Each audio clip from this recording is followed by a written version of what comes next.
Hello friends, कैसे हैं आप लोग। सबको मेरा जय भीम, नमो बुद्धाय। डॉक्टर अंबेडकर जी के अनमोल विचार। डॉक्टर अंबेडकर जी कहते हैं, धर्म छोड़ने की बजाय सामान्य लोगों ने अपने उन भौतिक लाभों को भी छोड़ दिया जिसके लिए उन्होंने कड़ा संघर्ष किया था। क्या इससे यह साबित नहीं होता कि धर्म यदि धर्म से अधिक शक्तिशाली नहीं है तो कम से कम उसके बराबर शक्तिशाली तो जरूर बने। समाजवादी लोग यह मान लेने की गलती करते हैं क्योंकि यूरोप के समाज के वर्तमान दौर में आर्थिक शक्ति यानी संपत्ति सत्ता का एक प्रमुख स्रोत या साधन है। इसलिए यह भारत के संदर्भ में भी सही रहता है और गुजरे समय में यूरोप के लिए भी यही सत्य था।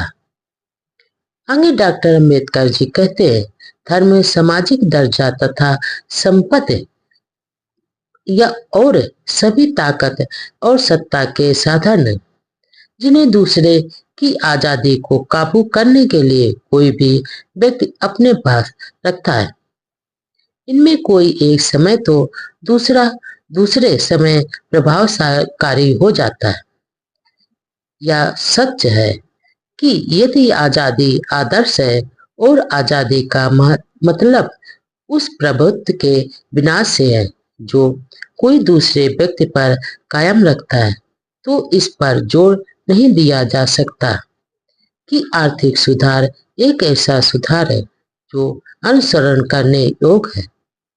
यदि किसी समय और किसी समाज में सत्ता और शक्ति का साधन सामाजिक और धार्मिक हो तो सामाजिक और धार्मिक सुधार को एक जरूरी सुधार के रूप में स्वीकार किया जाना चाहिए।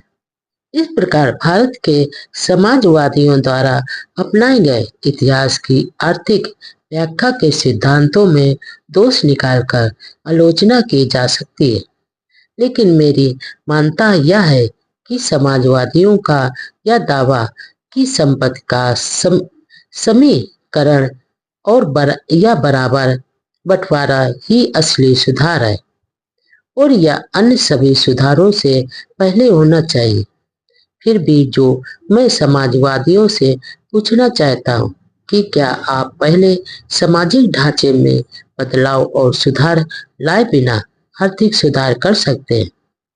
तो ऐसा लगता है कि भारत के समाजवादियों ने इस सवाल की ओर कभी ध्यान ही नहीं दिया। आगे डॉक्टर अंबेडकर जी कहते हैं कि मैं नहीं चाहता कि वे अन्याय करें और मैं एक पत्र के अंश का हवाला दे रहा हूँ जिसे एक प्रमुख समाजवादी ने कुछ दिन पहले मेरे एक मित्र को लिखा था। इस पत्र में उसने लिखा था कि मेरा यह विश्वास है कि हम लोग तब तक भारत में एक स्वतंत्र समाज तैयार नहीं कर सकते जब तक एक वर्ग विशेष द्वारा दूसरे वर्ग का शोषण, दमन और उसके साथ दुर्व्यवहार जारी रहता।